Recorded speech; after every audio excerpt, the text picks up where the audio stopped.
Graças te damos, Pai, por uma oportunidade grande que tu nos concedes. É um privilégio estarmos aqui através deste meio de comunicação. Eu quero te agradecer pela vida e pela saúde que tu tens concedido a cada um dos meus irmãos. Espírito Santo, também eu te agradeço pelo privilégio que tu me concedes mais um dia de vida e mais uma oportunidade na qual estaremos juntos estudando a tua santa palavra. Recebe a nossa oração, perdoa os nossos pecados, dá-nos da tua graça que é mais do que suficiente para vencermos, triunfarmos, superarmos todas as dificuldades e as barreiras que possam estar se levantando para tentar nos obstruir e nos parar. Deus dá vitória àqueles que não puderam vir por razões de saúde, de trabalho, de viagem, que possas ajudá-los a vencerem, a superarem as suas limitações e dificuldades. Deus, eu sei que é uma batalha. Continuar um curso básico em teologia, concluí-lo é outra grande batalha, mas eu sei que há estes que estão aqui na frente, estão resistindo, vão chegar até o fim. Uns, infelizmente, não estão conseguindo, estão parando no meio do caminho. Mas eu quero te implorar, meu Deus, segura na mão de cada um dos meus irmãos e das minhas irmãs para que possam juntos chegarem na linha final, na reta final. Muito obrigado, oramos e te agradecemos com o perdão de nossos pecados. No bendito nome de Jesus a ti oramos e te agradecemos. Amém e amém.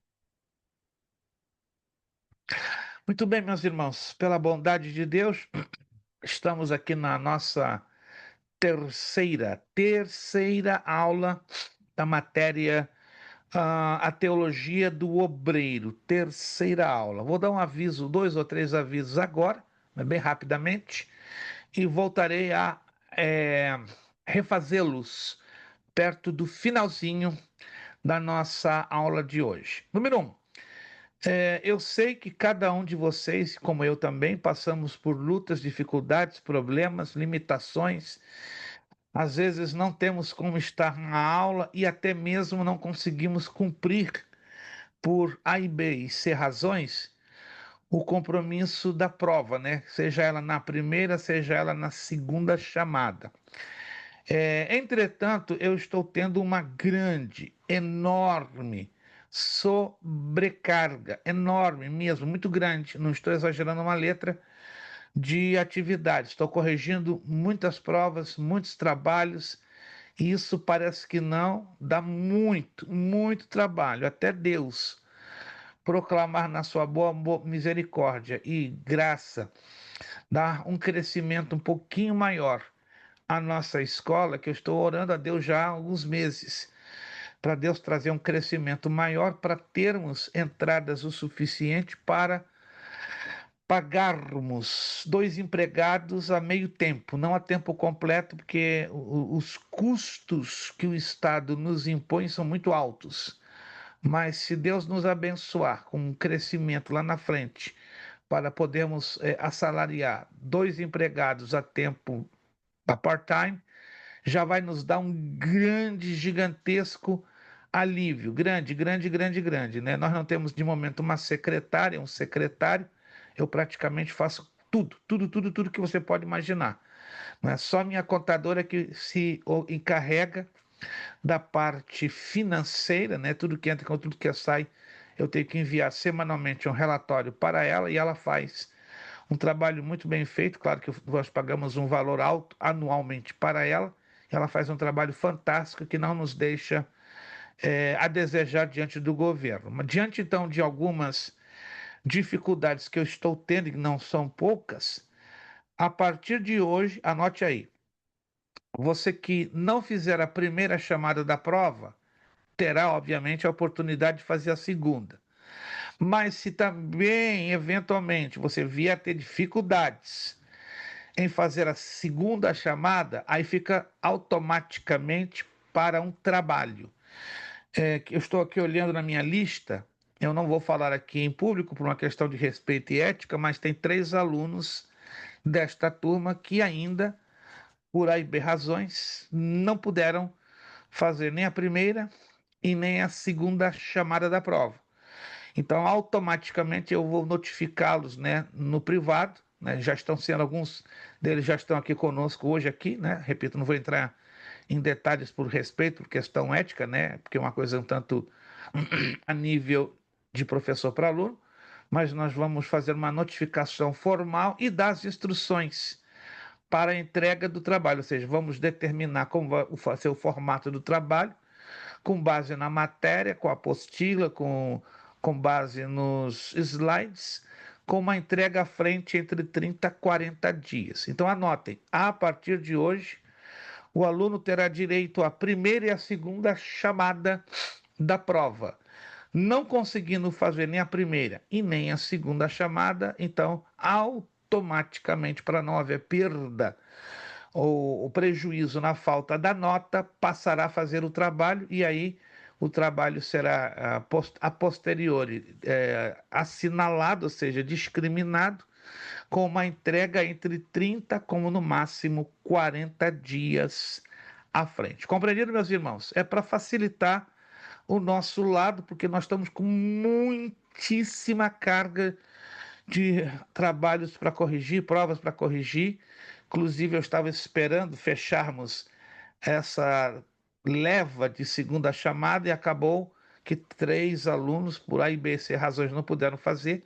Até me desculpo com vocês por não estar liberando as notas, mas no máximo até segunda, terça da próxima semana, as notas dos que já fizeram já estarão sendo enviados no seu WhatsApp, né? Já os outros 3 alunos vou estar notificando de forma separada, dando as instruções de como vai funcionar e quando terão para entrega deste trabalho. Trabalho simples, porém todo baseado no, no conteúdo da apostila de mordomia, né, que é a prova que ficou atrasada, e também nos slides. Segundo aviso, peço aos irmãos que se esforcem, claro, dentro das possibilidades, não atrasarem as suas mensalidades. Nós estamos, infelizmente, eu não gosto de fazer esse tipo de apelo, mas estou sendo obrigado. Estamos tendo um muito alto índice de inadimplência. Aumentou em torno de 30% do mês passado para cá. E está aumentando. E estamos com vários alunos, infelizmente, com dívidas.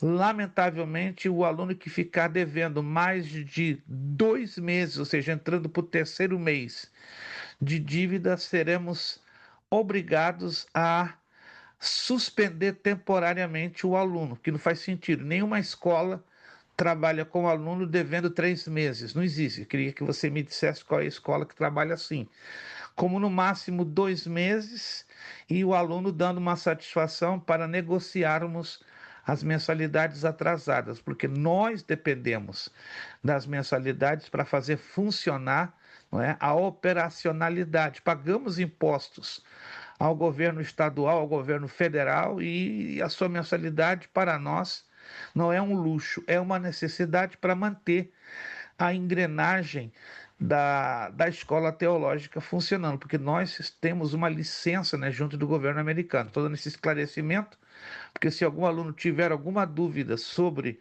o que nós fazemos com a sua mensalidade, nós temos todos os relatórios em dia à disposição para os alunos conhecerem como funciona o nosso movimento financeiro. Então, por gentileza, você que ainda não pôde, não realizou o pagamento da sua mensalidade do mês de novembro, você tem até domingo, se não me engano, deixa eu ver aqui, dia 30, que eu estou perdido um pouco no calendário. Isso, você tem até o domingo para fazer o pagamento da mensalidade de novembro sem a multa. Se fizer a partir da segunda, dia 1 de dezembro, já coloque, por favor, a multinha de US$ 10. E evite acumulações superiores a 2 meses, porque é muito constrangedor, não é? Nós avisarmos uma, duas, três, quatro alunos, às vezes, ou alguns, não são muitos, graças a Deus, não fazem caso,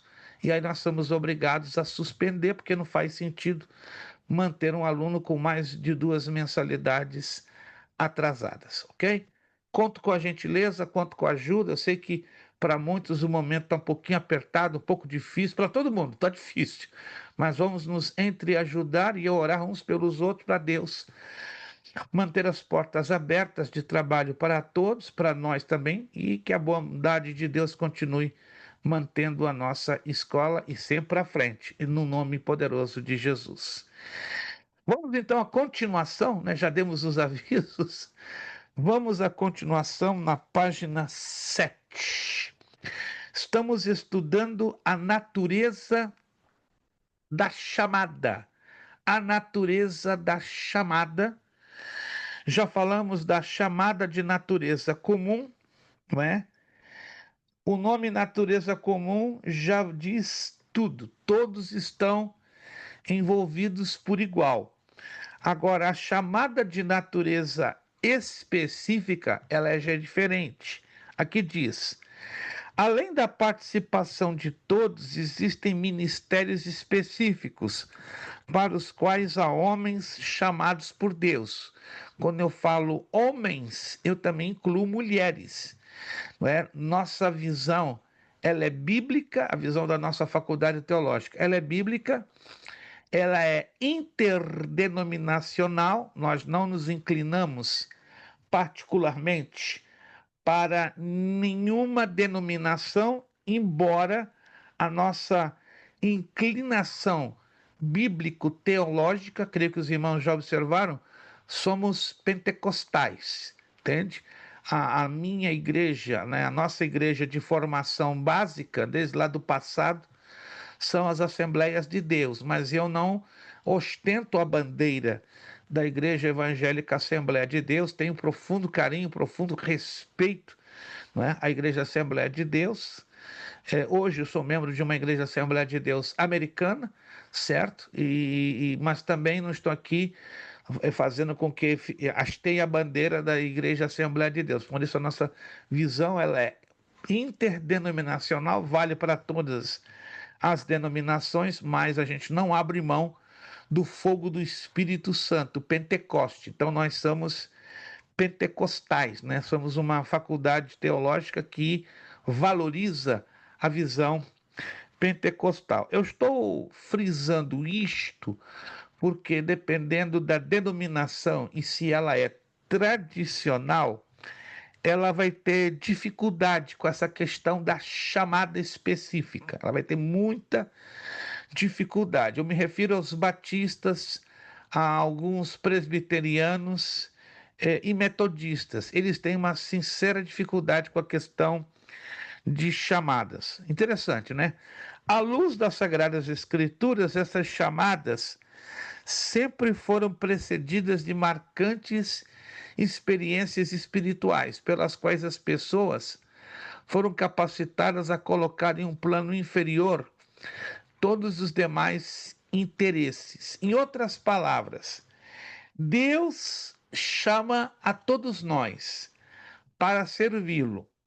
Essa é a chamada de natureza comum. Mas Deus vai chamar alguns de nós com uma chamada de natureza específica. Exemplo, Deus chamou o pastor Francisco Gomes Filho, se me permite humildemente usar o exemplo, para exercer um ministério específico, que é ser pastor, ou pastor de igreja, ou pastor ocupado na área do ensino, ou um pastor envolvido na área de missões, ou envolvido na área de evangelização.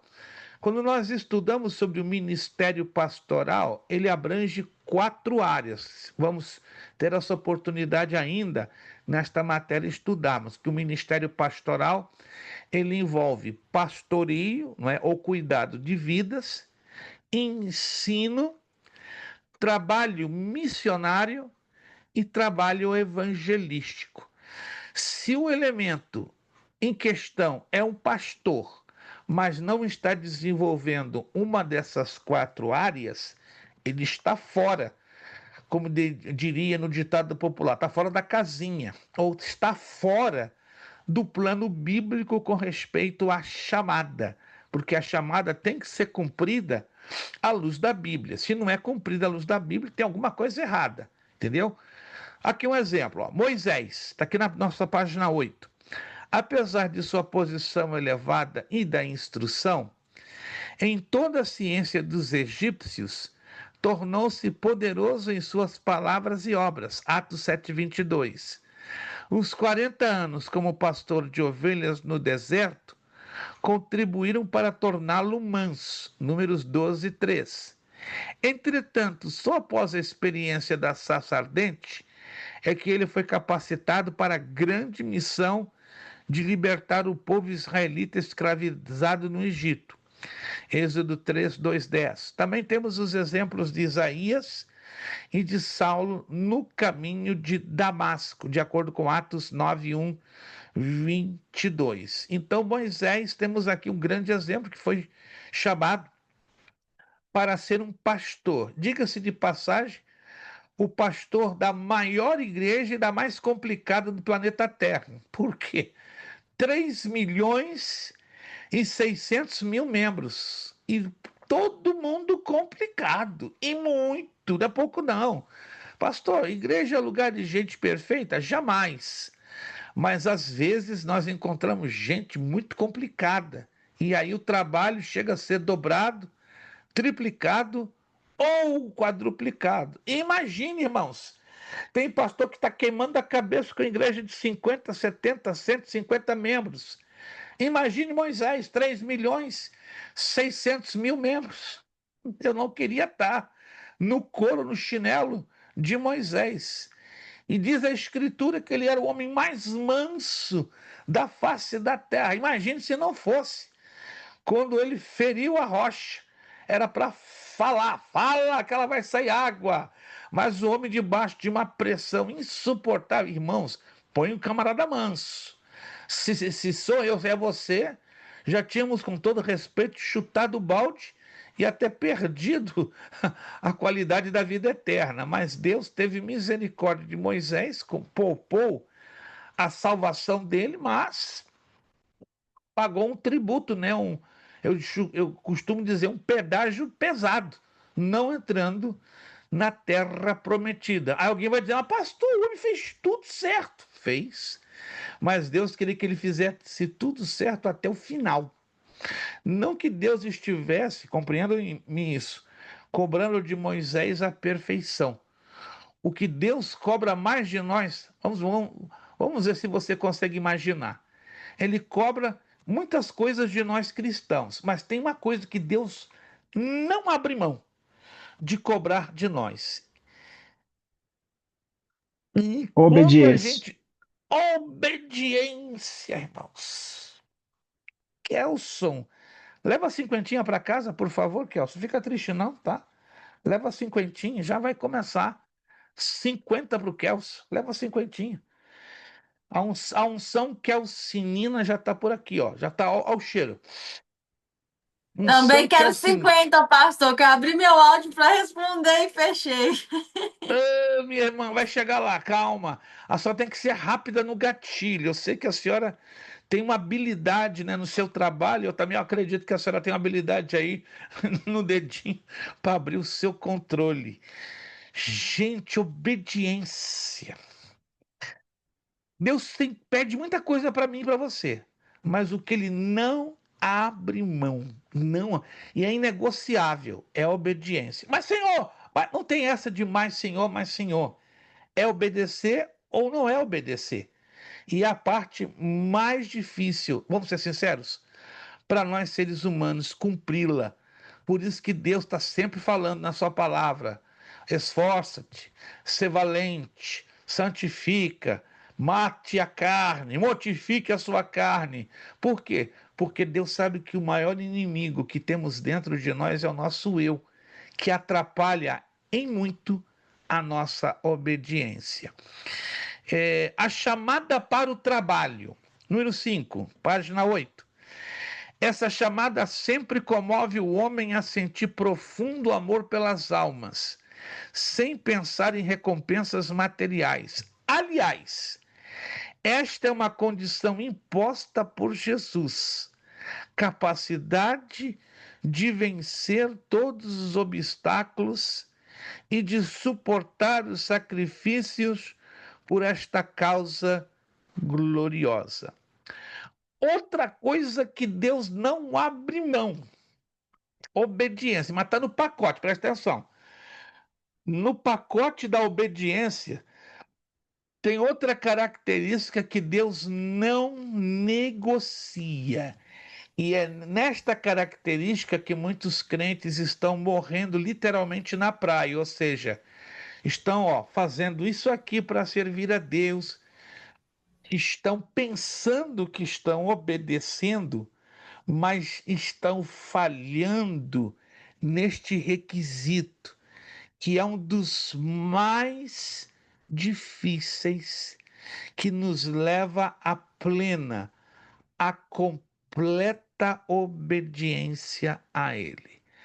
Qual seria esse requisito? Ele está embutido na obediência. Não é? Santificação, pastor? Não. A santificação é um resultado. O Wallison colocou fidelidade, mas é o elemento que é tão difícil, ou por que não dizer, mais difícil que a obediência. E parece que nós todos nos enganamos em dizer, eu estou fazendo isso, mas na verdade não estamos. Mentimos de forma inconsciente para nós mesmos. Vocês vão ficar assustados. É uma coisa que pouco se prega nos púlpitos, pouco se prega nos trabalhos para obreiros, porque é uma coisa difícil, mexe muito com o nosso ser, mexe muito com o nosso eu, mexe demais com o nosso ego. Tá perto, irmã Gleice. Eita, irmã Gleice tá perto demais. Tá perto demais, pastor Francisco. É tudo resultado desse requisito que eu estou falando. E ninguém está se lembrando. Se temos esse requisito, amamos o nosso próximo, temos humildade, somos fiéis, esse aqui é a obediência e esse aqui, os dois lado a lado, obediência Amar a somado Deus isso acima de todas as coisas, pastor? isso é resultado. Vocês são Ah, tá. fantásticos para Domínio resultados. próprio, pastor. Resultado. Isso aqui é difícil, gente. Pouco se ensina, pouco se prega. É a prova que amamos a Deus. Pronto. Ao lado da obediência, esse elemento aqui, é a prova que amamos de verdade a Deus. Fé. Sacrifício? Sacrifício, irmã! 60 para a senhora! Oh, glória! Irmã Aline, agora eu fiquei emocionado, com todo respeito. Sabia que ia chegar a minha vez, pastor. Tô quase chorando aqui, emocionado. Meu Deus, glória a Jesus. Sacrifício. Oi, irmã Aline. Espírito Santo é bom. Espírito Santo fez assim, recebe a filha. Meu Deus. 60 para a senhora. Anote aí, meus irmãos. Sacrifício e obediência juntos gera tudo isso que vocês acabaram de falar. Amor ao próximo, fidelidade, fé. Se temos obediência sem sacrifício, estamos perdendo tempo. Estamos até mesmo tentando brincar ou fingir que somos crentes. É sério isso, irmãos? Isso é difícil.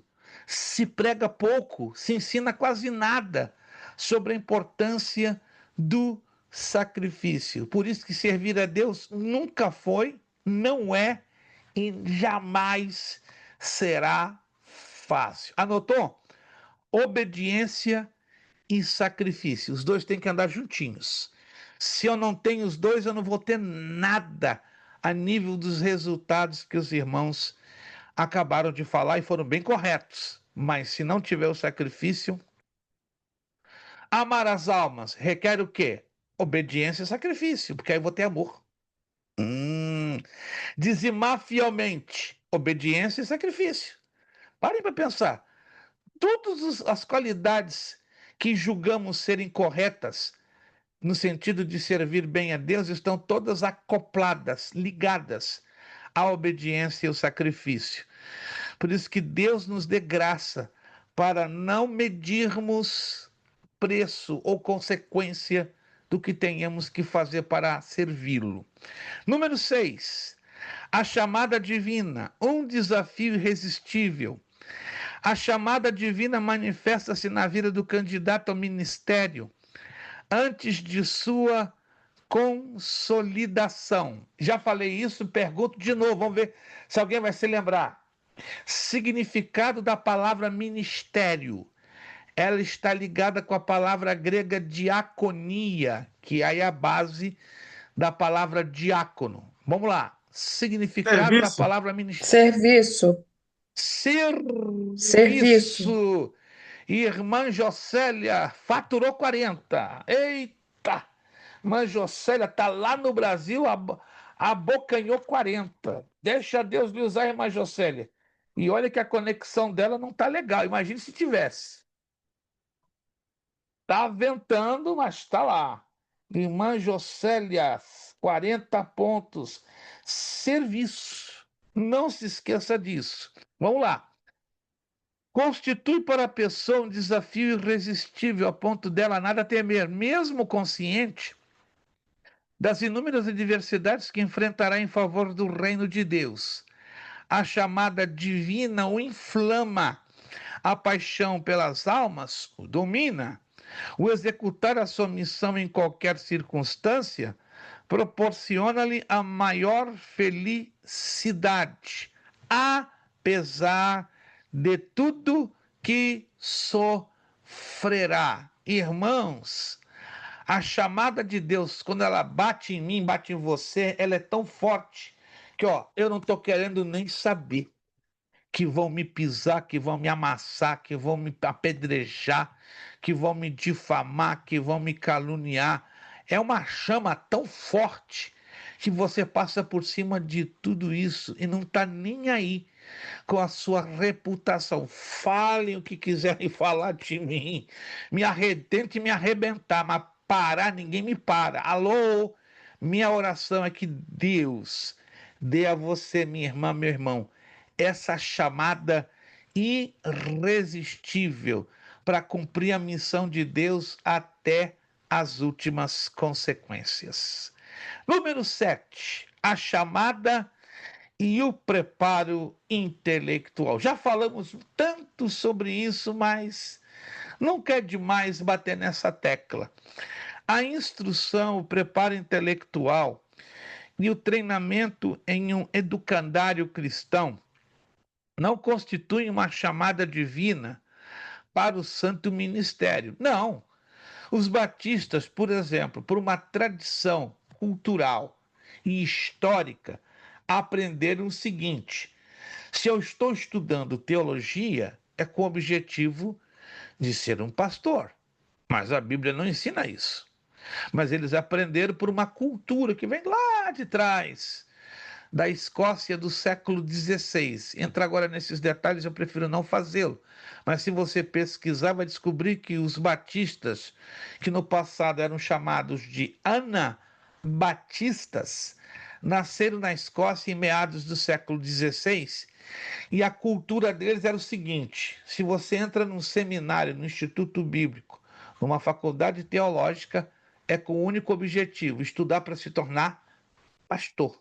E esta mentalidade está vigente, vigorando até o dia de hoje. Isso não é bíblico. Nós estamos estudando a palavra de Deus não com o objetivo de sermos pastores ou pastoras. Sei e tenho certeza que alguns de vocês, a seu tempo, vai ser chamado para ser um pastor. Quem de vocês não tem a mínima ideia. Mas não quer dizer necessariamente que o estudar, o fazer um curso teológico, lhes vai dar vai dar um ingresso aberto, acesso direto a ser um pastor, né?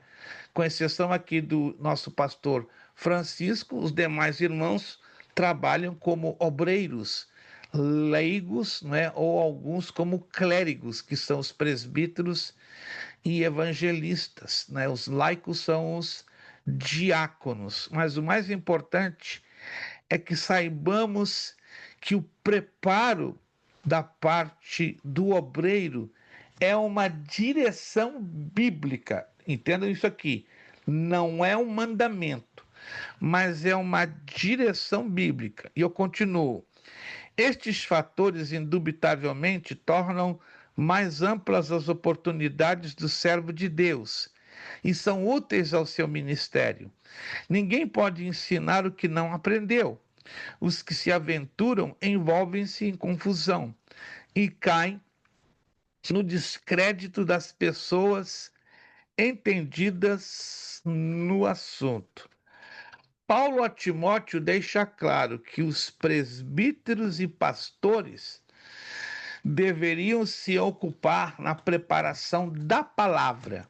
Não é errado que um diácono o faça, mas por uma questão até de moral bíblica. Presbítero, evangelista, pastor precisa ter um preparo teológico, ainda que mínimo. Muitos hoje, infelizmente, pastores de igrejas, deixam bem claro: teologia é coisa do diabo, teologia é perda de tempo, teologia é bobagem, teologia tem a erva daninha misturada. Eu entendo e sei que existem ensinamentos estranhos de ministros, entre aspas, que ensinam coisas estranhas, heresias, falsas doutrinas, mesmo usando a Bíblia Sagrada. Mas vamos ver a orientação que Paulo, o apóstolo, dá a Timóteo, seu dedicado discípulo que se converte adiante, pastor de uma igreja muito promissora, que foi a igreja em Éfeso. Vamos lá.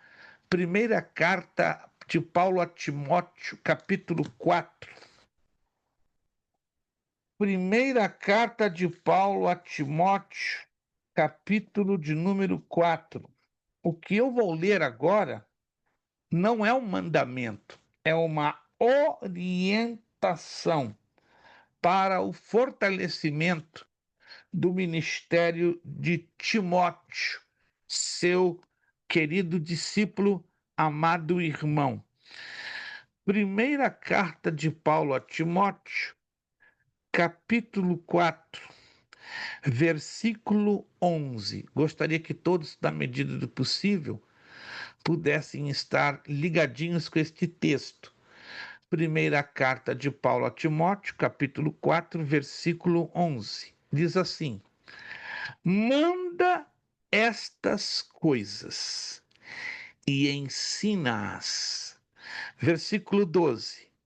Ninguém despreze a tua mocidade, mas ser um exemplo dos fiéis, na palavra, no trato, no amor, no espírito, na fé, na pureza. Versículo 13. Persiste em ler, exortar e ensinar até que eu vá. Ei, para ensinar, como mesmo Paulo orienta a Timóteo, tem que ter persistência na leitura, persistência no estudo, persistência no ensino. Versículo 14. Não desprezes o dom que há em ti, o qual te foi dado por profecia, com a imposição, perdão, das mãos do presbitério. Versículo 15. Medita estas coisas, ocupa-te nelas, para que o teu aproveitamento seja manifesto a todos. E o versículo 16. Tem cuidado de ti mesmo e da doutrina. Persevera nestas coisas. Quais coisas? Persistir em ler, exortar e ensinar. Porque fazendo isto te salvarás, tanto a ti como aos que te ouvem. Então, os pastores, desculpe a franqueza e o respeito que tenho por todos, que vem com a desculpa esfarrapada. Não é necessário estudar, não é necessário fazer teologia, é tudo uma bobagem. Estão passando por cima de uma orientação. Estão me entendendo, irmãos? Não é um mandamento, é uma orientação.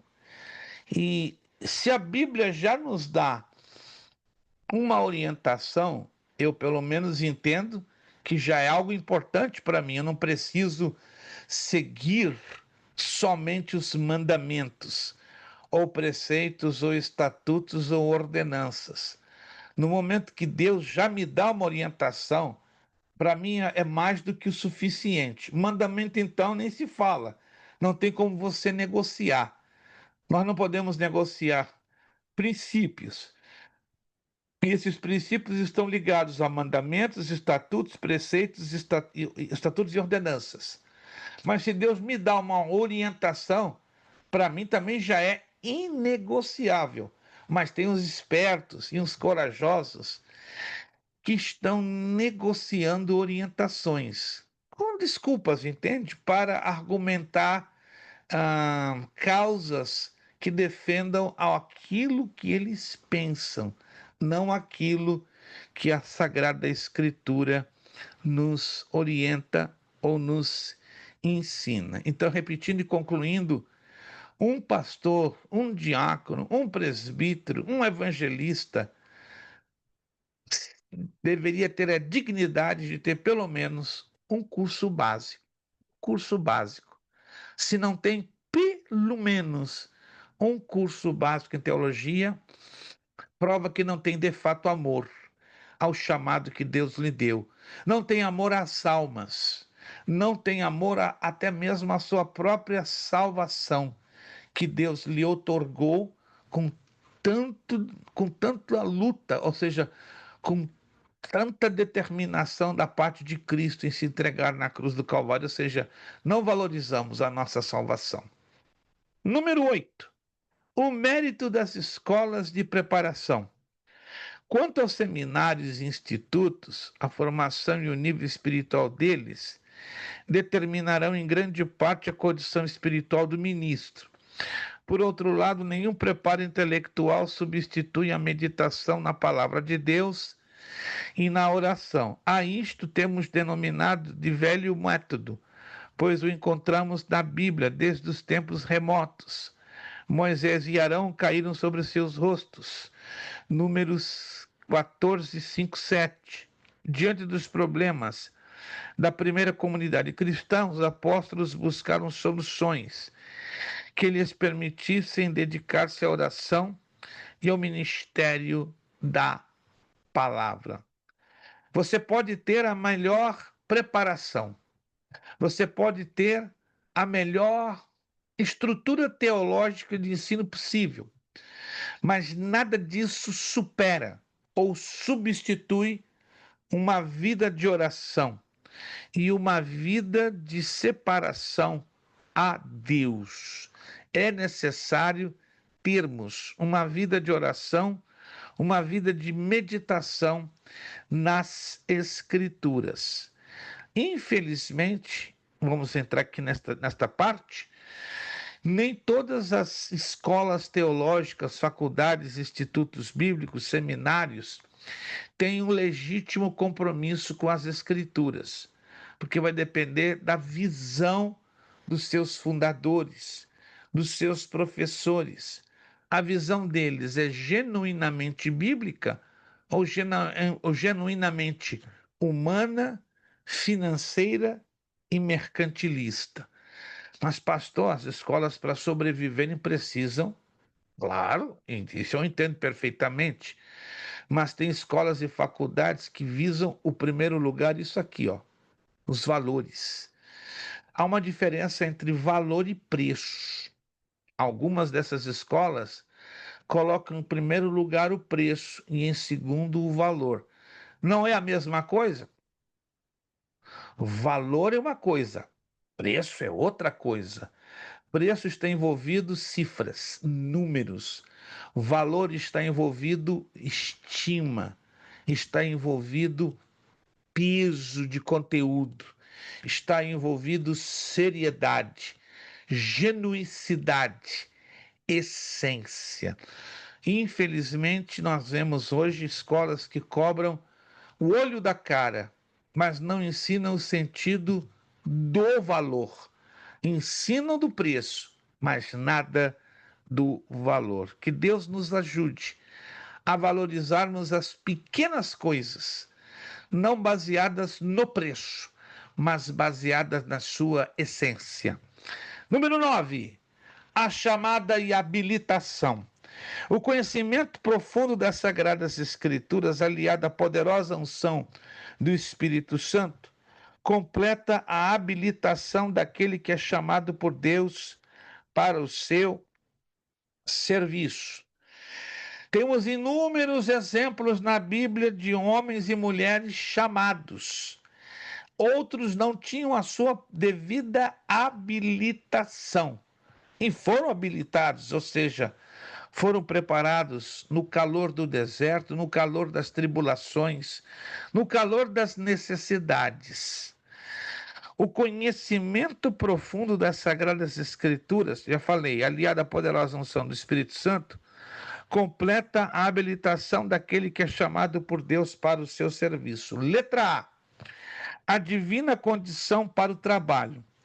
O ganhador de almas com a mente esclarecida pela palavra de Deus, a alma inflamada pelo zelo e santo amor e o coração abrasado pelo Espírito Santo, tem condição de entender e expor com segurança a razão de sua fé, de modo a convencer o pecador. Quem pode ler para nós, por favor? Primeira carta de Pedro, capítulo 3, versículo 15. Primeira carta de Pedro, capítulo 3, versículo 15. O que encontrar primeiro, pode abrir o seu áudio e Antes, ler-nos. Sim. antes santificai a Cristo, perdão, como Senhor em vosso coração, e estais sempre preparados para responder com mansidão e temor a qualquer que vos pedir a razão da esperança que há em vós. Esse texto, anote aí, ele é muito usado em uma matéria que será estudada no curso médio em teologia, para os irmãos, claro, que desejarem passar para esta etapa. Matéria esta chamada de apologética cristã. Inclusive, estamos neste exato momento, tivemos ontem a terceira aula do curso médio em teologia online, a matéria apologética cristã. O que é apologética cristã? É a defesa da fé cristã, porque a palavra apologia quer dizer defesa. A palavra apologeta quer dizer defensor da fé. É triste dizer o que vou dizer, irmãos, mas é um fato, e contra fatos não há argumentos. Nossas igrejas não estão preparadas. Vamos ser sinceros, irmãos. Nossas igrejas, ultimamente, não estão preparadas para defender-se de certas seitas com as quais muitas das vezes nos confrontamos. Por exemplo, se vai um grupo de mormons na sua casa ou na sua igreja, como é que você vai argumentar a sua fé? Provando que, à luz da Bíblia, o que você crê e fala é correto. E o que eles falam e creem é incorreto, ou seja, contrário à palavra de Deus. Alguns ficam de calças curtas, porque vem um mormon e, em alguns casos, até ganha certos crentes, por falta de um conhecimento básico, por falta de uma estratégia, o desconhecimento de estratégia. Pensa num povo que tem estratégia, irmãos. Mormons, testemunho de Jeová. Estão lá, de 2 em 2, batendo nas portas, pregando o incorreto, sinceramente, distorcendo a Bíblia, mas tem garra, estratégia. Alguém aqui já se confrontou com o testemunho de Jeová? Eu acredito que sim. E acredito que já deve ter tido um bom suador, ou estou enganado? Se depender de alguns testemunhos de Jeová, certos pastores ficam no bolso e até em sérios apuros. Alguém aqui já confrontou um testemunho de Jeová? Ninguém? Rapaz, vocês são abençoados. Só o pastor Francisco e eu. O resto, eu vou orar. Senhor, manda testemunho de Jeová na casa do Ailson toda semana.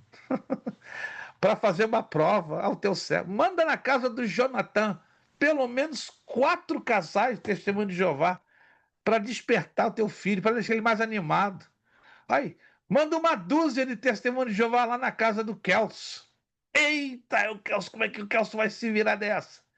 Abençoa teu filho Joel, Senhor. Manda amanhã, ó, 2 casais. Para chegar lá pro. Como é que é? Dá 500 metros aqui de casa a igreja deles. Mas lá não abre a porta. Mas eu garanto para o irmão, se um dia Deus permitir um testemunho de Jeová se aproximar do irmão, o irmão não vai nem perceber que é um testemunho de Jeová, porque alguns você nem descobre que são, porque eles têm uma estratégia parecida demais conosco evangélicos. Alguns são bem claros, dão muito a entender.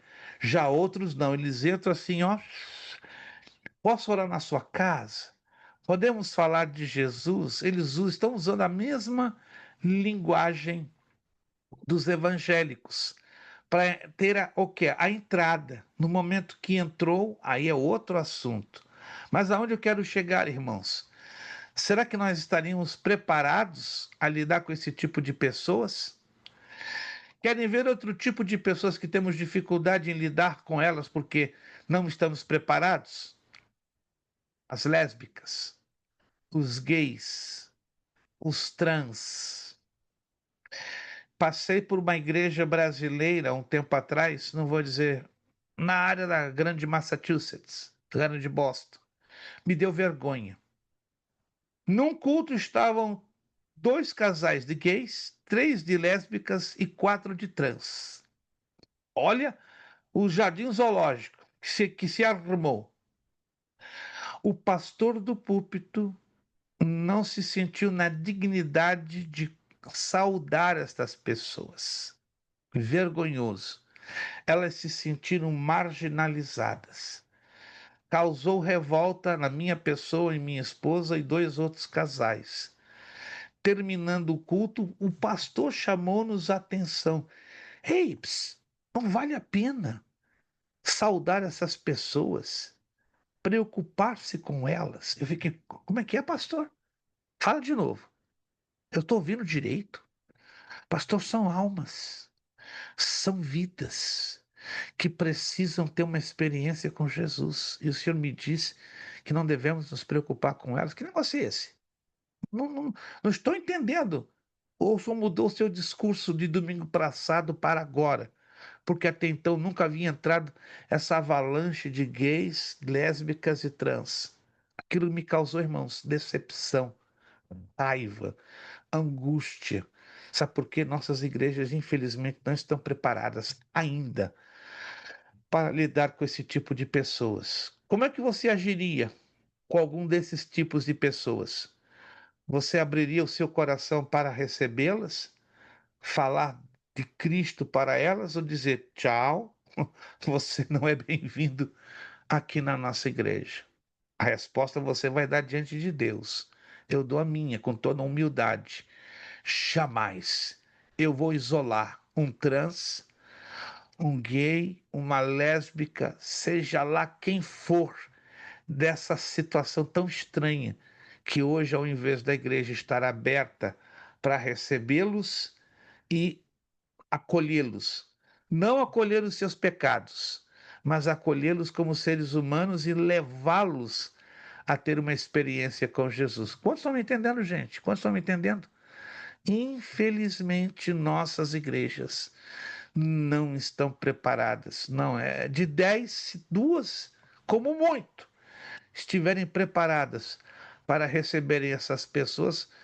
Eu trabalhei numa outra igreja que eu não convidava. Eu conhecia muita gente trans, gay e lésbica na área de Connecticut, em Hartford. Eu residi ali um tempo, mas eu não me sentia à vontade. Até que eu conheci uma igreja hispana em Hartford, E eu digo, não, para essa igreja eu vou convidar, porque eu percebi que ali eles tinham jeito, eles tinham forma, eles tinham treinamento para cuidar e receber aquelas pessoas. E pela bondade de Deus, levamos 11 pessoas, gays, lésbicas e trans, que foram acolhidas pela igreja, pelo pastor, evangelizadas, ganhas para Jesus e depois se tornaram o quê?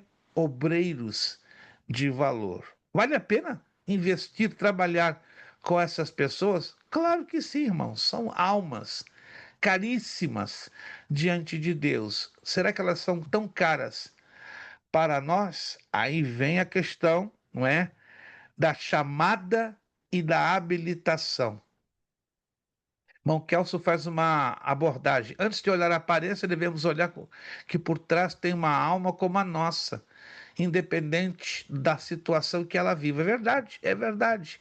Somos muito dados a, esticar o dedão e fazer isso, julgar pela aparência inicial. Que Deus nos ajude a não sermos como muitos, julgar pela aparência, mas que Deus dê a nós um coração misericordioso.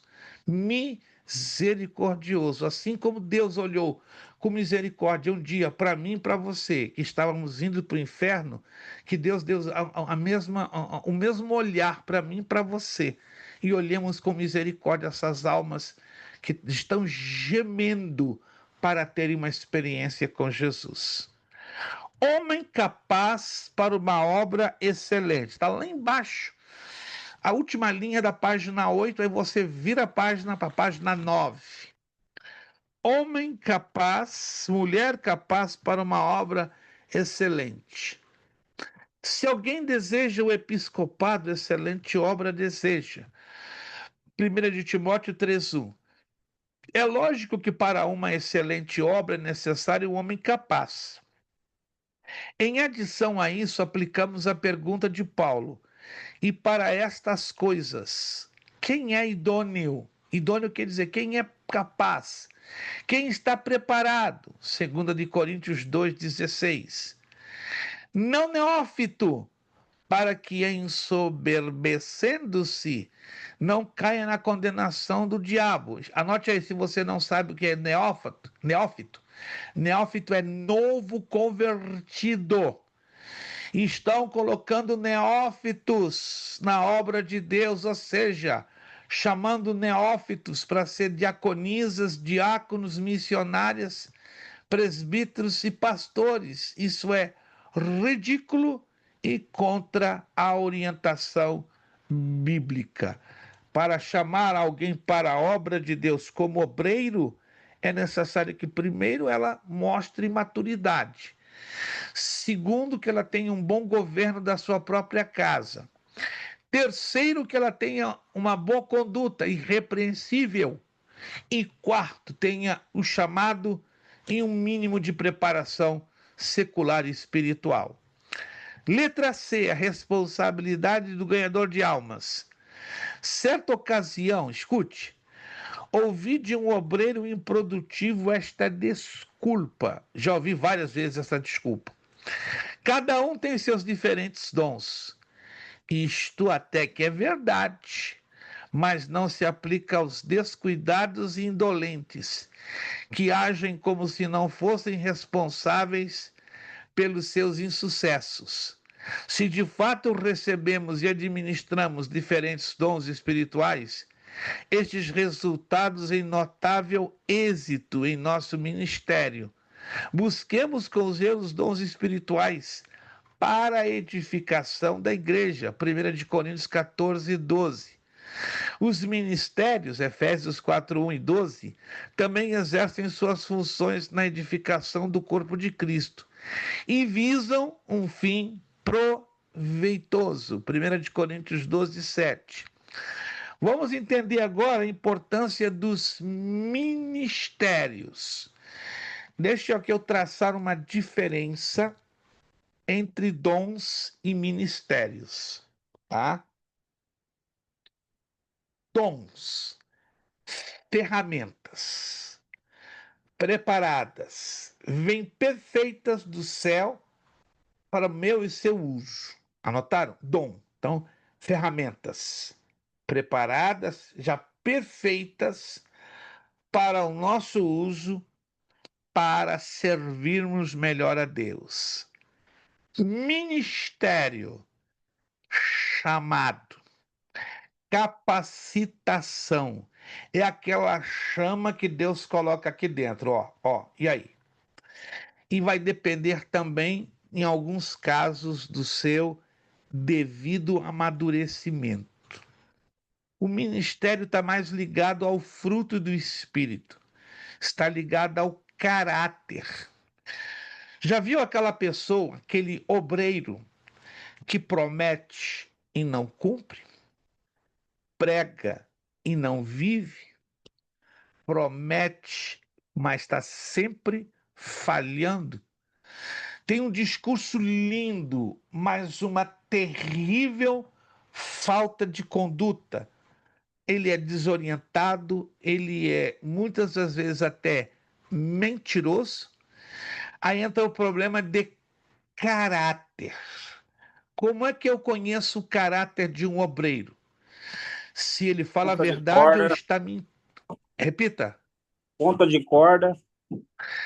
Perfeito. Joel usou uma expressão que eu não ouço há 50 anos. Ponta de corda.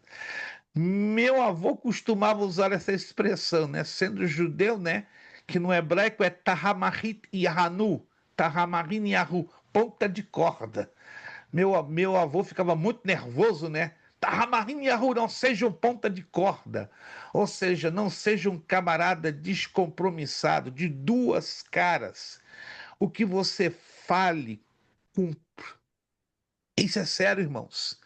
Me dá nos nervos quando eu vejo um obreiro prometer, prometer, prometer. Parece que tem um problema ou de bipolaridade, de doença mental ou de caráter. E não cumpre. Irmãos, a Bíblia diz: se é para prometer e não cumprir, boquinha calada. Nos ensina Eclesiastes capítulo 5. Jesus mesmo disse que a nossa palavra seja sim, sim, não, não. Fora isso, a procedência é maligna. Você conhece o caráter do obreiro, primeiro, pelas suas palavras e segundo, pelas suas atitudes. Se as suas atitudes e palavras fazem isso aqui, você vai descobrir que ele é um bom ou mau caráter. Infelizmente, hoje estamos tendo uma experiência terrível de obreiros de péssimo caráter. E o mau caratismo leva, claro, a mancha dentro da obra do Senhor. Vamos falar do ministério e suas divisões. Efésios 4, 11 e 12. Todo mundo sabe de cor esse texto, mas não compreende a sua aplicação tão profunda. Olha só, Efésios 4, 11 e 12. Ele mesmo concedeu uns para apóstolos, outros para profetas, outros para evangelistas e outros para pastores e mestres, com vista, ou seja, com o objetivo ao aperfeiçoamento dos santos para o desempenho do seu serviço, para a edificação do corpo de Cristo. A primeira coisa que vem na mente da maioria dos crentes é o cargo, é a hierarquia, mas aqui não está falando de cargos ou de hierarquias. Aqui está falando de funções, de chamados ministeriais. Está falando de algo que permanece. Nós não dependemos de cargos para servirmos a Deus. É claro que o cargo, o ofício, o título é a confirmação de um ministério que Deus já nos entregou, não é verdade? E ocorre o reconhecimento aqui na terra pelos homens através do ofício. Mas aí vem a questão: quem são ministerialmente os apóstolos? são aqueles que são enviados a fazer algo que normalmente não se faz. Quem são os profetas? São aqueles que ensinam e proclamam a profundidade da palavra, que confronta para transformar. Quem são os evangelistas? São aqueles que anunciam as boas novas aos que não conhecem a salvação em Cristo. E quem são os pastores e mestres? São aqueles que estão guiando o rebanho de Cristo pela vereda que leva à vida eterna. E qual é o objetivo destes ministérios? Número 1, o aperfeiçoamento dos santos. Número 2, o desempenho do seu serviço. Número 3, a edificação do corpo de Cristo. Ei, você foi chamado e Deus já te deu um ministério. Não estou me referindo cargo, ofício, estou me referindo ministério. Qual é o ministério que Deus lhe confiou? Se ele que está dentro desses 4: apóstolo, profeta, evangelista, pastor e mestre. Vamos estudar um pouquinho mais à frente para nós identificarmos aonde estamos neste chamado ministerial. E o chamado ministerial tem 3 metas, 3 objetivos: aperfeiçoamento da igreja, dos santos, desempenho do seu serviço. Hoje vemos pouca gente desempenhando corretamente o seu ministério, o seu serviço. E 3, edificação, crescimento do corpo de Cristo. A necessidade do ser humano em viver em grupos pode ser sentida desde a sua criação no Éden, Gênesis 2:18. Esta constatação foi do próprio Criador. Todavia, a convivência em grupo tem também seus problemas e gera novas necessidades. Alô? Nem todos foram ensinados a trabalhar em grupo. Nem todos foram ensinados a conviverem em grupo. Conhece você aquele obreiro que ele está muito bem sozinho? Sozinho. Coloca ele para trabalhar em equipe, em grupo, dá BO, dá problema. Traz um tumulto, porque ele é por natureza egoísta. Ele é por natureza egocentrista. Se a coisa não gira em torno dele, está tudo errado. Se a coisa não concorda com ele, está tudo indo para trás. Se ninguém segue a opinião dele, é levante, é Satanás, é demônio em cima. Que é isso, irmãos? Nós demonizamos tudo, até o ar que respiramos. Nós não sabemos discordar em algumas ocasiões. Queremos impor a nossa opinião como fôssemos donos da verdade. Alô, ninguém aqui é dono da verdade, começando da minha pessoa. O dono da verdade, quem é o dono da verdade? Esse aqui é o dono da verdade.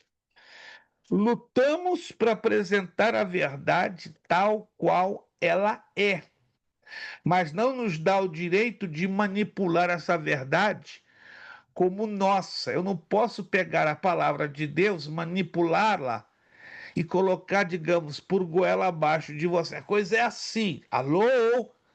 Por isso que estamos estudando, examinando, investigando detalhes da palavra, porque a palavra ela nunca vai se contradizer.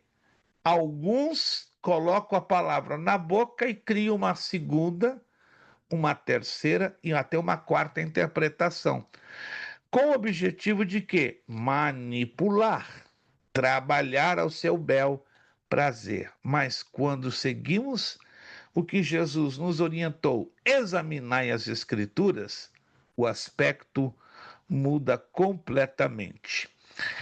Logo, se são muitos os componentes do grupo, falando de trabalhar em equipe, muitas são as cabeças e diversas as opiniões. Por isso, ao líder é necessário não fazer a sua própria vontade, mas interpretar a vontade do grupo e a viabilizar sua execução. Daí a grande importância do líder ter capacidade e a devida preparação a fim de conduzi-lo de maneira a alcançar os reais objetivos. Alô? Há uma confusão generalizada entre líder e chefe. Quem é o chefe aqui? É muito normal você ouvir no meio da cultura brasileira. Quem é o chefe aqui? Eu costumo dizer, nas nossas igrejas, tem muito cacique e pouco índio. Muita gente querendo mandar, muita gente querendo impor, muita gente querendo dizer é isso, é isso, é isso, é isso, é isso. Mas tem pouco índio. Muita gente disposta a baixar a cabeça, a obedecer por amor a Cristo. Não é assim, irmãos. Também não estou falando de uma obediência cega, de uma obediência arbitrária, de uma obediência injusta. Dependerá de a quem você está prestando a obediência. O líder foi chamado para ser exemplo. Se o líder faz projetos e ele, hoje, escute, não se envolve com esses projetos, ele não é líder, ele é chefe. O líder, quando traça projetos, ele é o primeiro a se envolver com o projeto, para que ele seja o quê? Exemplo. Aprovado isso. Todo projeto no qual o líder não está envolvido, o projeto tem vida curta para durar. Faça esse teste. Escola Bíblica Dominical é um exemplo. Se o líder, o pastor da igreja, motiva, vem à Escola Bíblica Dominical, que é uma luta, que é um desafio enorme aqui nos Estados Unidos. Mas ele não está envolvido, esqueça-se. Vai durar semanas e acaba.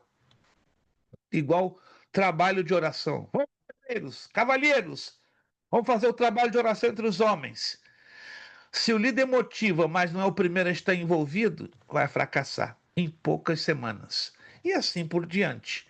Se o líder não está ali para ser a alavanca motora e motivadora, esqueça-se, a coisa não vai funcionar.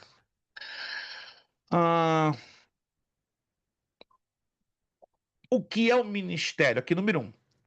A palavra ministério, já falamos isso, e vamos repetir uma vez mais, para ficar bem aqui dentro. Ó. Vem da palavra grega diaconia, que quer dizer servir. Ou seja, Deus, em sua soberania, escolhe alguns homens para certas funções. Ele os chama e concede dons para um ministério específico. Este dom é uma grata capacitação que alguém recebe para desempenhar determinada função no corpo. Então, observando Efésios 4:11 e 1 Coríntios 12:28, vemos que os ministérios principais da igreja são 4: apóstolo, profeta, evangelista, pastor, mestre. O ministério de pastor, interessantíssimo, não aparece em 1 Coríntios 12:28, pois ali os ministérios estão listados de acordo com os dons. Anote, faça um highlight. Pastor não é dom, é função. Ministério é, portanto, serviço. Todo ministro deve ter em mente essa verdade. Não vim para ser servido, vim para servir. Isto é, vim para ser exemplo. Se você não é exemplo, mas se diz ministro, senta, para tudo, mete a marcha ré e até desiste, porque você está indo contramão da Escritura Sagrada. Vamos conhecer esses ministérios? Apóstolo. Ih, pastor, agora vai trazer problema. Não vai trazer. À luz da Bíblia, nada é problemático. A palavra apóstolo ocorre mais de 80 vezes no Novo Testamento. Esse nome que designa o primeiro ministério estabelecido na igreja. Anote aí. O primeiro ministério estabelecido na igreja, o primeiro, olha que impressionante isso aqui, é o ministério de apóstolo. Uau! E hoje é o mais mal interpretado. Esse nome que designa o primeiro ministério estabelecido na igreja, 1 de Coríntios 12, 28, é de origem grega apóstolos e significa enviado, ou seja, um indivíduo que executa serviço especial agindo em nome e pela autoridade de quem enviou. Em geral, significa enviado com uma missão especial. Olha só, enviado com uma missão especial. Não é qualquer um. Eu sou apóstolo fulano, eu sou apóstolo mengano, eu sou apóstolo cicrano. E a sua missão, qual é? Agindo em nome e para a autoridade de quem o enviou. Em geral, significa, repito, enviado com uma missão especial. O maior de todos os apóstolos é o próprio Senhor Jesus, que foi enviado pelo Pai para executar sua obra na terra. João 4,34 e Hebreus 3,1. Para que essa obra fosse levada adiante após a sua ascensão, Jesus escolheu 12 homens, Mateus 10, 1, 2 e João 20, 21. Tais homens foram capacitados pelo Senhor com autoridade e poder para operar milagres, ousadia para pregar, tudo isso mediante a operação do Espírito Santo que lhe fora dado. Atos 1, 8. Toda essa munição tinha por objetivo capacitá-los a desbravar todas as frentes por ordem fossem, e aí estabelecessem a igreja de Jesus Cristo. Esse ministério exigia praticamente que um apóstolo reunisse quase todos os outros ministérios num só homem. Agora preste atenção. Uau! Profeta. Eu sou profeta de Deus nessa noite. Vamos lá. O que é isso? Qual seria a aplicação desta palavra que muitas das vezes é usada de forma incorreta? Na igreja primitiva, profetas eram os homens de considerável aptidão espiritual e conhecidos por suas declarações inspiradas, o que os distinguia dos pregadores normais das igrejas. Olha que coisa interessante. Tais declarações se caracterizam como uma revelação, uma ademoestação, ou seja, exortação, uma predição. Muitos profetas existiram na história de Israel. Sua presença é constatada no Velho Testamento, apontando o caminho para o novo povo de Deus. Sua importância era muito grande, pois, como confirmou Salomão, não havendo profecia, isto é, não havendo a palavra revelada, o povo se corrompe, mas o que guarda a lei, esse é o bem-aventurado. No Novo Testamento, Deus continuou levantando profetas. O primeiro foi João Batista, vindo no estilo dos profetas antigos, assemelhando-se, sobretudo, a Elias. Na verdade, João Batista foi o primeiro e, por que não dizer, o último. Ele fez a transição entre o Antigo e o Novo Testamento. Depois, em Atos dos Apóstolos, de uma forma muito peculiar, única, extraordinária e singular, aparece um outro profeta chamado Ágabo. Ou seja, depois de João Batista e de Ágabo, você pode analisar, não existe no Novo Testamento nenhum outro registro alusivo apontando para novos profetas, muito menos nos dias de hoje. Existem os possuidores do dom de profecia e os possuidores do ministério de profecia, mas não os possuidores do ofício de profeta. O ofício de profeta acabou com João Batista e com Ágabo. Parece estranho isso, né? Mas é o que nos ensina a palavra de Deus. Vamos avançar isso aqui, ó. Seu papel foi preparar o caminho para o profeta maior, Jesus, que por sua vez exerceu seu tríplice ministério, Então Jesus foi o único que foi profeta, sacerdote e rei. E levantou outros profetas para orientar a igreja que surgia. Hoje não há mais alguém que se distinga através de um ministério profético. Acabou. No modelo exercido pelos profetas dos dois testamentos. Vale ressaltar, porém, que em sentido secundário, escute essa, sentido secundário, ainda existe profetas, homens através dos quais Deus fala, visando exortação, edificação, exortação e consolação da igreja. Onde está escrito isso? Primeira carta aos Coríntios, capítulo 14, versículo 3. O profeta não é um mero pregador da palavra, um mestre da Bíblia, nem um preditor do futuro. O profeta é um ministro de Cristo, que não apela para os poderes da lógica, erudição, oratória, psicologia, ignorância ou misticismo. Sua mensagem pode vir através de uma pregação, mas não necessariamente. Deus o usa assim como lhe aprouver. O profeta é um instrumento nas mãos de Deus. E o Espírito Santo tem o compromisso de fazer cumprir as suas palavras. Então o profeta legítimo, como era no passado, nos dias de hoje, o que ele fala tem que se cumprir. Se não fala, lá no Antigo Testamento, como é que funcionava? Pedra nele. Hoje não tem a ordem do apedrejamento. Ou se tivesse, os fundos das igrejas teriam cemitérios enormes para enterrar a quantidade de falsos profetas que estariam dizendo assim diz o Senhor. Interessante, né? Essa marca, assim diz o Senhor, era a marca dos profetas do Antigo Testamento, que é diferente do Novo. Como é que se diz hoje?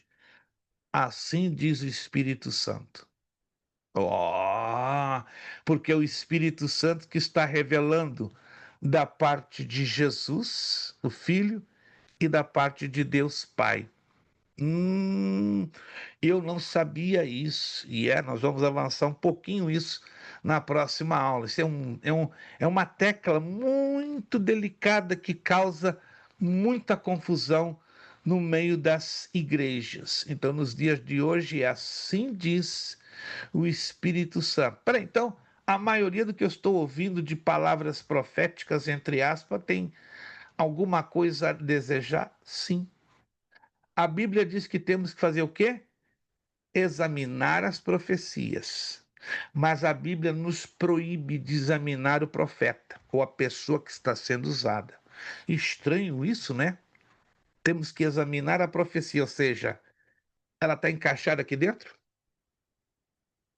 Mas a Bíblia não nos autoriza a avaliar a pessoa que está trazendo a palavra. Uau! Pastor, Sim, senhor. isso aconteceu um fato aqui. A, a profeta deu a profetada e a pessoa falou: isso não é verdade, não. No meio da igreja, cheio de visitante, todo mundo. Que isso, meu irmão? Sério? Que isso, meu irmão? A mulher não Misericórdia. aceitou a profecia, não, e já deu o grito de lá que era mentira. Aconteceu aqui, ela aberta. Que isso, meu irmão? Em vez dela ficar para ela e não fazer prova da profecia da mulher, ela deu o grito. Falta de sabedoria, falta de ética, falta de maturidade, não é verdade? É um direito meu e seu chegar assim, ó. Eu não concordo com o que eu estou ouvindo, mas ó, fica entre você e Foi no Deus. ouvido e sai no outro. Exatamente. Porque, meu irmão, preste atenção, meus irmãos. Quando é de Deus, isso aqui é sério. Ó, o coração se enche de quê? Paz. Não causa confusão. Não causa turbação. É Deus? É a carne ou é o diabo? É Deus, é a carne ou o diabo? Irmãos, quantos de nós estamos aprendendo a ouvir a voz de Deus? Parece que no meio das igrejas hoje temos crianças espirituais que não estão mais percebendo a voz de Deus.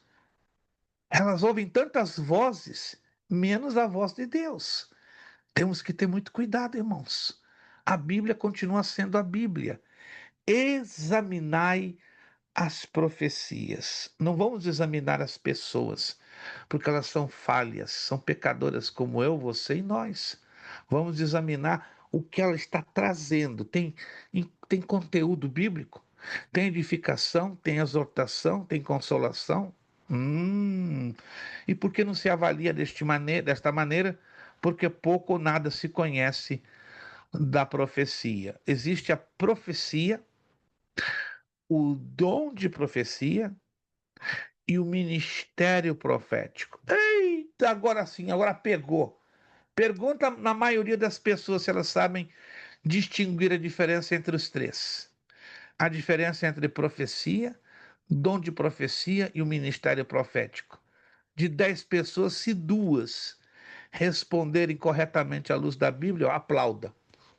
Porque isso não se ensina. Não se ensina. Infelizmente, não se ensina. E como não se ensina isso nas igrejas, a confusão continua. Continuando para concluir esta parte que nós temos que corrigir hoje um bloquinho de exercícios, tá?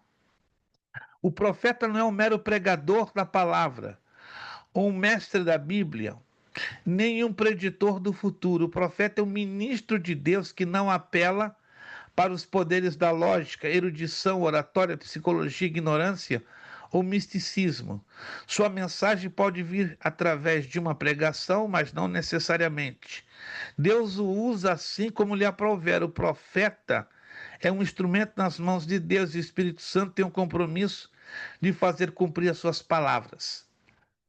Hoje as pessoas estão correndo atrás daquela irmã ou daquele irmão que revela o número do CPF, a cor da roupa interior, o número do passaporte, o número do green card. Oh, o teu green card é tal, tal, tal, tal, tal, tal, tal. Gente, isso é uma coisa que me mata, me arrebenta. Acaba comigo. Há 2 semanas atrás eu estava numa igreja hispana em Salt Lake City. O sangue ferveu. Sangue ferveu, irmão, ferveu.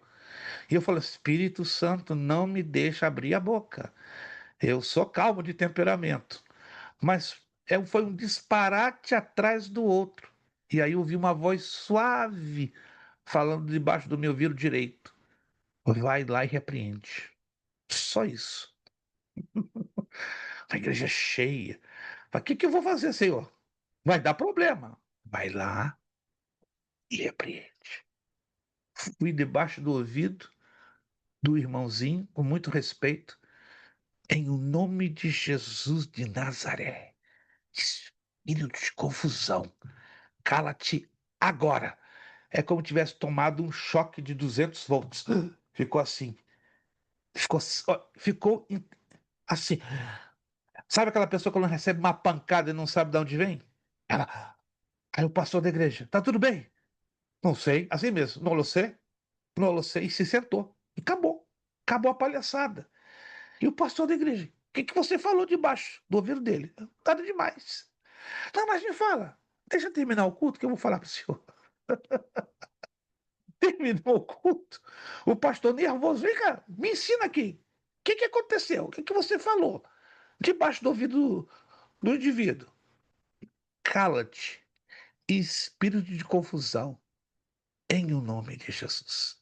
O pastor ficou vermelho, azul, amarelo, roxo, violeta. Foi mudando de cor, parecia uma árvore de Natal.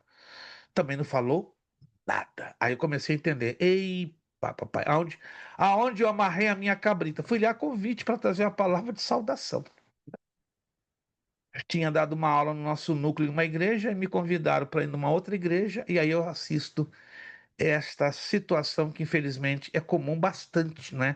Não nas igrejas hispanas, mas também nas igrejas brasileiras. 10 horas da noite, próxima aula eu vou falar das atribuições da profecia bíblica Pastor, por que o senhor está batendo tanto nessa tecla? Porque essa tecla ela é pouco conhecida, ela é pouco ensinada, ela é pouco pregada. Vou rapidinho então, tá? Corrigir o próximo bloco de exercícios para não roubar muito tempo. Então, anote aí, próxima aula, vamos para as atribuições da profecia. Vamos então ao próximo bloquinho. São 6 questões, nada mais. Assinale com o único X para afirmar a única alternativa correta. Estamos lá na mesma página? Ou alguém está perdido? Vamos lá, vou esperar vocês irem lá na última página, que muda a numeração, ela se torna a página 2. Aí você vai localizar, assinale com o único X para afirmar a única alternativa correta. Encontraram? Quem encontrou, gente? Isso, graças a Deus. Pensei que alguém estava perdido. Número 1. O livro de Atos dos Apóstolos nos revela a instituição dos. Qual é a letra? Ah, Aleluia! Alguém salvou a pátria. Ah! Os primeiros 7 diáconos da história da igreja. Número 1, letra A. 2. A boa reputação de Timóteo, discípulo de Paulo, era bem conhecida nas cidades de. Cuidado aqui, cuidado aqui, cuidado aqui.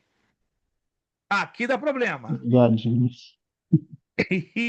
Irmão Kelso percebeu a armadilha, que tem uma armadilha. Qual é a letra? Não acredito nesse silêncio. É a última, pastor. Letra E, pastor.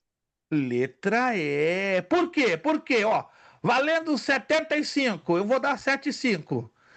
Tá certo, é a letra E. Nenhuma das respostas anteriores. Agora, o aluno que me deu o porquê da letra E está errada, 75. Dou agora. Estou aqui com a minha caneta nervosa. Vamos lá. Qual é a resposta correta, então? Fugiu da memória. Fugiu da memória. Olha, irmão Kelso, isso é hora de fugir da memória, irmão Kelso. É Meu só em Éfeso Éfeso, só, pastor? Éfeso e Tem que ler um pouquinho mais Atos dos Apóstolos. Só um pouquinho, não precisa muito não. Que pena, eu queria dar 75. Listra e Icônio. Atos 16, 3. Pode anotar lá? Listra isso. e Icônio. Atos 16, 3. É só ler um pouquinho mais Atos dos Apóstolos que você acerta. Número 2, letra E. Nenhuma das respostas anteriores, porque a resposta seria Listra e Icônio. Número 3. Uhum. A expressão ou termo preferido pelo apóstolo Paulo a referir-se a desenvolver a nossa salvação foi. Qual é a letra?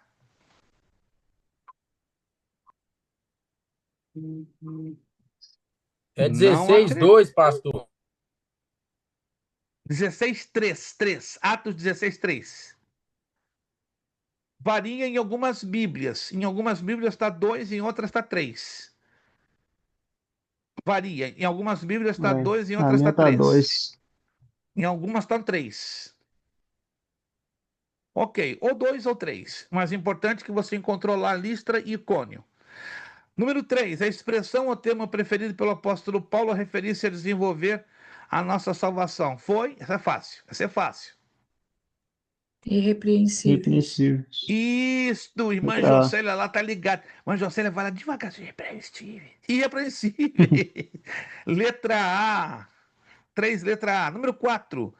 O que quer dizer a expressão esposo de uma só mulher? Nós falamos alguma coisa isso na aula passada.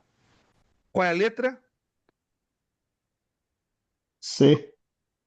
C, que o líder cristão tem que ser puro e se casado completamente fiel à sua mulher. Número 5, o dinheiro e os bens são importantes e necessários, mas eles são. Essa é fácil também. Aqui tem uma pequena armadilha. Se você não ler com atenção, você é pego por essa armadilha. Número 5, letra A.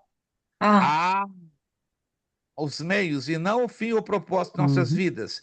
Número 6, as bênçãos materiais que Deus nos concedem pode... Essa é fácil, facílimo. Se transforma. A C, pastor. A C, vir a se transformar em uma maldição. Maravilha! Anote aí, próxima aula, nós vamos terminar tudo. Tudo, tudinho, Maldição. tudinho, tudinho. A próxima e última página, tudinho, tá? Vamos então anotar aí, próxima aula, permitindo Deus, será o dia 2 de dezembro. 2 de dezembro, ok? Terminamos todos os exercícios e a nossa matéria, ela para... Deixa eu aqui anotar direitinho, que estamos falando, né, sobre atribuições da profecia. Então, 2 de dezembro, continuaremos falando sobre atribuições da profecia. Meus irmãos, com isso nós finalizamos a aula deste dia 25 de novembro. Desejo a vocês um abençoado dia de ação de graças e repito, os irmãos que ainda, infelizmente, por A e por B razões, não puderam fazer a primeira e a segunda chamada da prova de mordomia, a partir de hoje já passam automaticamente a fazer o trabalho. E eu vou passar até sexta-feira as instruções e a data. E a data de integra vai estar à frente 30, 40 dias, para ninguém reclamar que não teve tempo suficiente. E até terça da próxima semana, fique atento que vai estar caindo no seu WhatsApp o resultado final daqueles que já fizeram a prova de mordomia cristã. Quero agradecer o esforço que irmão Ailson colocou para estar aqui, Joel, pastor Francisco, irmão Wallison, irmão Kelson, Jonathan, irmã Gleice, que hoje teve que ficar no invisível, e também a nossa irmã Jocélia, que acredito que já nos próximos dias já está retornando, se Deus quiser, lá do Brasil, e aí Amém, teremos a satisfação de estarmos aqui pertinho, né, da Flórida. Muito obrigado, meus irmãos. Repito uma vez mais, não quero ser chato nem inconveniente. Se você ainda não fez o seu pagamento, procure fazê-lo até domingo. Se você chega à conclusão que até domingo não pode fazê-lo, não consegue fazê-lo, faça uma comunicação conosco, dando uma justificativa, que dependendo do que você nos justifique, poderemos considerar a isenção da multa de $10 ou não, mas dependerá só da comunicação de você, aluno. O aluno que não se comunica é complicado. É complicado, porque a gente não pode adivinhar os problemas que cada um passa, né? Porque cada um tem a sua dificuldade, a sua luta e a sua batalha. Vamos agradecer ao Senhor nosso Deus. Fala, Joel. O som do Joel tá fechado. Abre o som, Joel. Tá fechado, fica difícil. A irmã foi pegar o voo aqui em Nova York para Pensilvânia, eu acho. O Ais fechou lá no aeroporto e mandou para o Brasil já. Cuidado aí viajar nos aeroportos. Isso, boa recomendação, irmão Joel. Ela foi esperar na Cuidado. salinha. Ela foi esperar na salinha, os homens já veio, pegou ela, já tá. Chegou no Brasil hoje, já tá em casa. Cuidado, meus irmãos. Eu sei que quem cuida é Deus, né? E às vezes é difícil, na verdade, irmão Joel, é difícil a gente imaginar. Isso aconteceu Ela ia comigo. cantar na Pensilvânia, eu acho. Ela é cantora de Denver. E os irmãos conhecem ela. Meu Deus, meu Deus. Ouvi alguma coisa por alto, mas não sabia de detalhes. Aconteceu comigo, né? Me permita rapidamente dizê-lo, semana passada, né? Eu viajei para Charleston, Carolina do Sul, para atender o nosso núcleo. Nós temos ali um núcleo para a glória do Senhor. E eu voltei de trem, mas eu fui de avião. Meus irmãos me seguraram. Já tinha passado o TSA, já estava no portão de embarque. E os dois oficiais do ICE se aproximaram de mim, educadamente, pediram os meus documentos. Um por um. Pediram o meu ID, o meu Employment Authorization e a minha carta do meu asilo. Olharam com a lanterninha e tudo direitinho. Isso durou 15 minutos. E eu falando com Deus, será que daqui eu saio ou daqui eu volto para o Brasil? Como é que é o negócio? Baixei a cabeça, falei, papai do céu, usa de misericórdia. Depois olharam, ficaram 15 minutos, muito educados. Levantaram as mãos, agradeceram, obrigado pela sua cooperação. Deus, assim, God bless you. Eu falei, opa! Eu coloquei a mão na cabeça, suado. Falei, Pai Celeste, é o pior lugar hoje é passar em aeroporto, irmãos. Infelizmente, não estou querendo alarmar ninguém, mas está difícil. Mesmo você que tem documento. Vamos orar, irmãos, e pedir com que a boa mão de Deus continue nos protegendo. Não a minha, menos que viajo toda semana. Toda semana. Essa semana eu não viajo, mas na outra eu estou viajando para atender o núcleo de Dembro e assim por diante. Mas vamos orar. Vamos fazer uma oração especial para Deus guardar os nossos irmãos que estão necessitados de viajar de avião. Estamos de acordo em fazer essa oração? Estamos de acordo nisso, porque o negócio está ficando estranho, irmãos. O negócio está ficando estranho. Mesmo quem tem documento está passando por esse crivo, dependendo de quem é o oficial de imigração, mesmo com documentos, está sendo deportado. Vai para essa linha e depois deportado. Meu Deus, que situação difícil, né, que estamos passando, né? E infelizmente eu tenho uma má notícia para dar aos irmãos. Vai piorar. Porque Jesus está às portas. E isso é um grandíssimo sinal de que a igreja já tem os seus dias contados na face da terra. Uma tremenda perseguição já está se levantando aqui nos Estados Unidos contra os imigrantes e no mundo inteiro, e também vai se levantar contra a igreja. Mas vamos permanecer firmes, fiéis, não é? E não nos deixar intimidar pelo medo, porque o medo aprisiona, faz das pessoas reféns. Vamos pedir, irmão Kelson, vai abrir ali o seu áudio, vai estar fazendo esta oração de agradecimento pela aula de hoje. Tenham vocês um abençoado dia de ação de graças. Cuidem-se, né? Lutem para estar bem com as suas famílias, tá? Com seus irmãos, se forem compartilhar a mesa, uma ceia, uma comida. Sejam cuidadosos, não se exponham. Eu sei que não podemos ficar fechados dentro de uma caverna, mas procuremos ser prudentes. Às vezes é necessário estarmos viajando e fazermos as coisas, né? Como eu dependo de trabalhar viajando de avião e eu estou correndo riscos constantes. Assim que lembre-se também de mim quando eu estiver entrando no avião todo fim de semana, com exceção desse. Entre sexta e de manhã e sexta à tarde eu estou pegando um avião para viajar para lá e para cá para atender um núcleo da nossa escola. Lembre-se de nós. Nas suas orações também estarei me lembrando sempre de cada um de vocês, para que o Senhor guarde a vossa entrada e a vossa saída. Amém?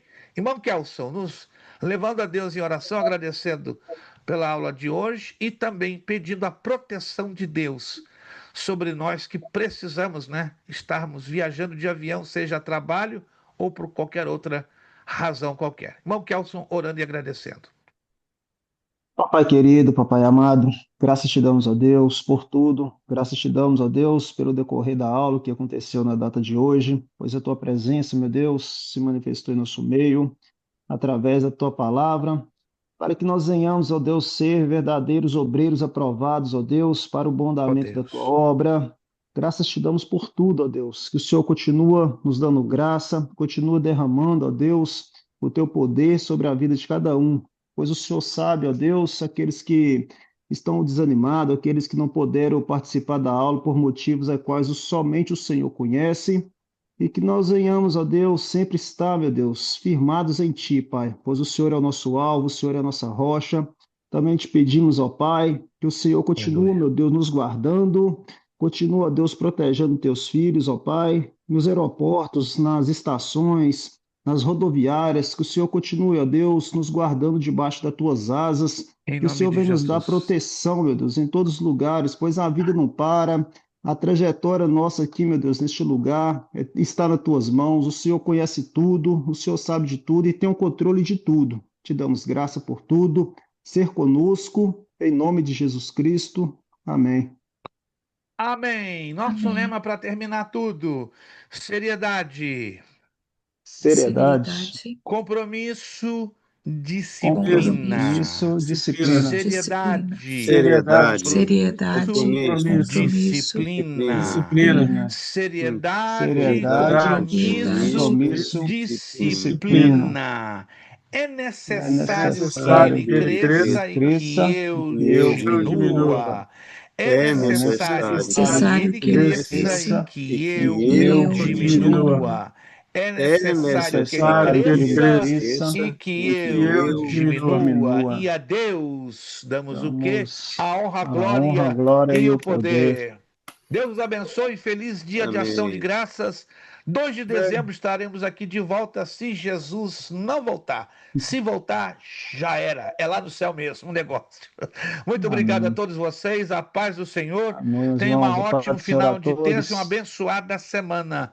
Em o nome do Senhor Jesus Meus Cristo. irmãos. Happy Amém. Thanksgiving. Amém, meus irmãos.